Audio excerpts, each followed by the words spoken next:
July 6, 1944. A German test pilot climbs into what looks less like an airplane and more like a bullet with wings. No propeller, no traditional engine. Just a cockpit, rocket fuel, and a death wish. Within minutes, he'll break a speed record that won't be touched for years. But here, as the thing nobody tells you about being the fastest, sometimes speed kills you before the enemy ever gets the chance. This is the story of the Messerschmitt Me 163 Komet, the most terrifying aircraft of World War II, and I'm not talking about terrifying for the Allies. Let me paint you a picture of 1944. The war is turning against Germany. Allied bombers are pounding German cities into rubble, flying in massive formations that seem unstoppable. The Luftwaffe throws everything they have at these raids: Focke-Wulfs, Messerschmitt 109s, even experimental jets. But conventional fighters, they're struggling. They're too slow, too predictable, and the Allied escorts are getting better every day. So German engineers did what desperate engineers do. They stopped asking, what's practical? And started asking, what's possible? Enter the Me 163. This wasn't an airplane in any traditional sense. It was a rocket-powered interceptor that looked like someone had streamlined a rage-filled dart. Tiny wings. No landing gear, just a deployable skid. And at its heart, a rocket engine that burned a fuel mixture so volatile, so insanely dangerous, that pilots literally had to shower in special chemicals before flying just in case they got splashed. The fuel was called C-Stoff and T-Stoff, concentrated hydrogen peroxide and a methanol mixture. If they mixed outside the engine, instant explosion. If you got it on your skin, it would dissolve you. Pilots called it devil's venom. Ground crews wore protective suits that made them look like they were handling nuclear waste. But here's what made it all worth the insanity: speed. On that summer day in July, test pilot Heini Dittmar strapped himself into the cramped cockpit. The Me 163 had already proven it could fly. Now they wanted to see just how fast it could go. The launch was unlike anything else in aviation. No runway roll. The Komet sat on a wheeled dolly that would be jettisoned seconds after takeoff. Dittmar hit the ignition. The rocket engine screamed to life with a sound witnesses described as a continuous explosion.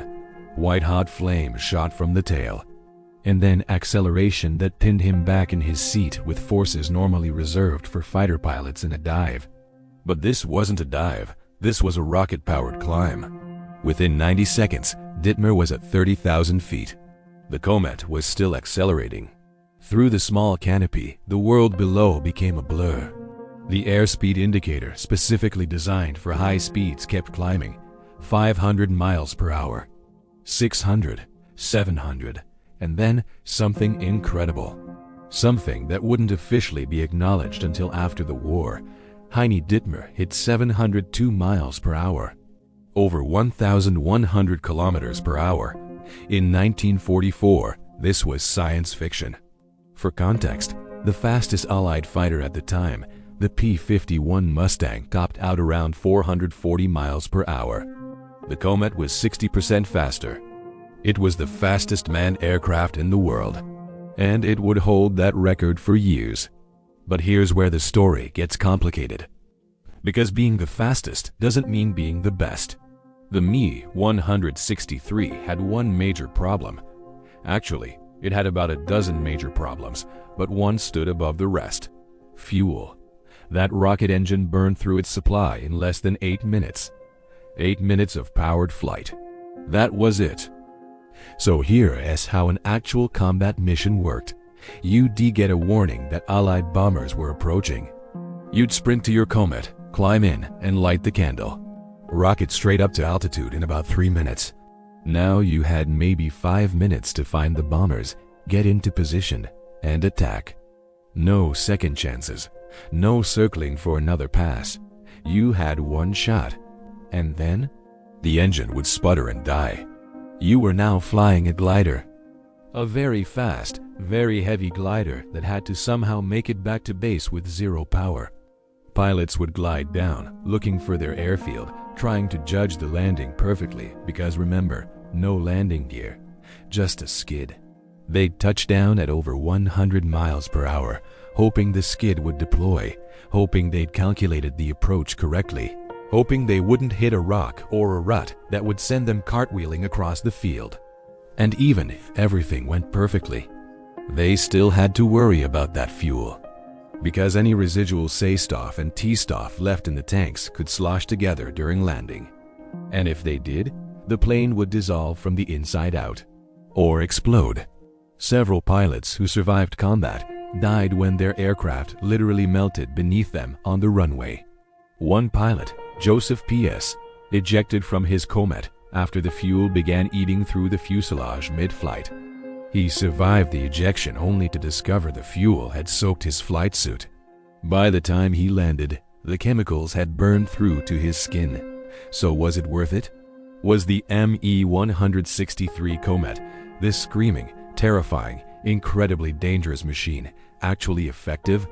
The numbers tell a brutal story. About 370 Me-163s were built. Fewer than half ever saw combat. They shot down somewhere between 9 and 16 Allied aircraft. Confirmed kills vary depending on the source. But here's the number that really matters. The Komet killed more German pilots than enemy aircraft, training accidents, fuel explosions, landing disasters, combat losses.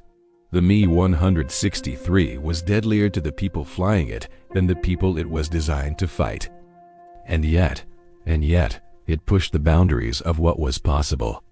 Every supersonic aircraft that came after owed something to the Komet. The X-1 that broke the sound barrier used similar rocket technology. The space shuttle landed like a glider, just like the Me-163. Even modern spacecraft re-entry profiles were influenced by the lessons learned from this insane German interceptor. The Komet proved that humans could survive speeds approaching Mach 1. It proved that rocket-powered interceptors were possible, even if not practical. It scared the Allies enough that they scrambled to develop their own rocket planes after the war. Here's what I keep coming back to. July 6, 1944. Heini Dittmar in that tiny cockpit, riding a controlled explosion to speeds nobody thought possible. In that moment, he wasn't just breaking a record. He was glimpsing the future. The Me-163 Komet wasn't a good fighter. It probably wasn't even a good idea. But it was undeniably, terrifyingly fast. The king of speed in an era when speed meant survival. Sometimes I wonder what those pilots thought during those 8 minutes of powered flight. When the rocket was burning, when the world was a blur, when they were, however briefly, the fastest humans alive. Did they feel invincible? Or did they feel the weight of knowing their plane was just as likely to kill them as save them? We remember the Me-163 not because it won battles, but because it dared to ask, how fast can humans go? And for one shining, dangerous moment in 1944, it had an answer.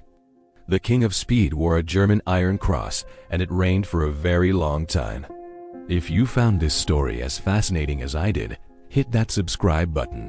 We've got more incredible stories from aviation history coming your way. What other experimental aircraft from World War II should we cover next? Let me know in the comments. Until next time, fly safe. The Me-163 pilots certainly tried to.